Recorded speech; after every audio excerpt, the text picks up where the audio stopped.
AK96 Gujarati news ચેનલથી જામનગરથી વિસ્તૃત report. Reporter શરીફ દુર્વેશ, Jamnagar.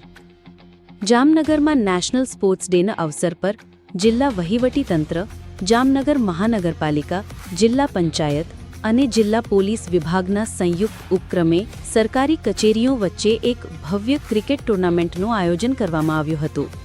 Major ધ્યાનચંદજીના જન્મદિવસને યાદગાર બનાવવા માટે યોજાયેલા આ ટુર્નામેન્ટમાં સરકારી અધિકારીઓએ રમતિયાળ ભાવનાથી ઉત્સાહપૂર્વક ભાગ લીધો હતો. ટુર્નામેન્ટની વિગતો. આ ક્રિકેટ ટુર્નામેન્ટનું આયોજન તારીખ 30 ઓગસ્ટના રોજ જામનગર પોલીસ હેડક્વાર્ટરના ક્રિકેટ ગ્રાઉન્ડ ખાતે કરવામાં આવ્યું હતું. ટુર્નામેન્ટનો શુભારંભ જિલ્લા કલેક્ટર શ્રી કેતન ઠક્કરના હસ્તે થયો હતો.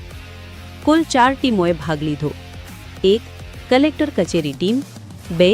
મહાનગરપાલિકા કચેરી ટીમ, 3. જિલ્લા પંચાયત કચેરી ટીમ, 4. પોલીસ અધિક્ષક કચેરી ટીમ. 10 ઓવરની ટેનિસ બોલ ક્રિકેટ મેચોમાં અધિકારીઓ વચ્ચે તગડી ટક્કર જોવા મળી હતી. દરેક મેચ રસપ્રદ રહી અને ખેલાડીઓએ પૂરજોશમાં રમત બતાવી. ફાઇનલ મુકાબલો. ટુર્નામેન્ટનો સૌથી રસપ્રદ ક્ષણ ફાઇનલ મેચ રહ્યો. આ મુકાબલો પોલીસ 11 અને મહાનગરપાલિકા 11 વચ્ચે રમાયો. બંને ટીમો વચ્ચે શાનદાર સ્પર્ધા જોવા મળી.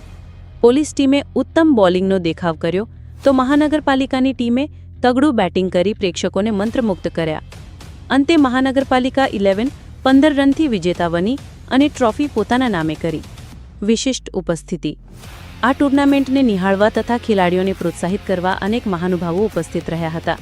સાંસદ પૂનમબેન માડમ, મેયર વિનોદભાઈ ખીમસુરિયા, ધારાસભ્ય દિવ્યેશભાઈ અકબરી, જિલ્લા વિકાસ અધિકારી Shri Ankit Pannu, municipal commissioner Shri DN Modi, જિલ્લા પોલીસ અધિક્ષક ડોક્ટર રવિ મોહન સૈની.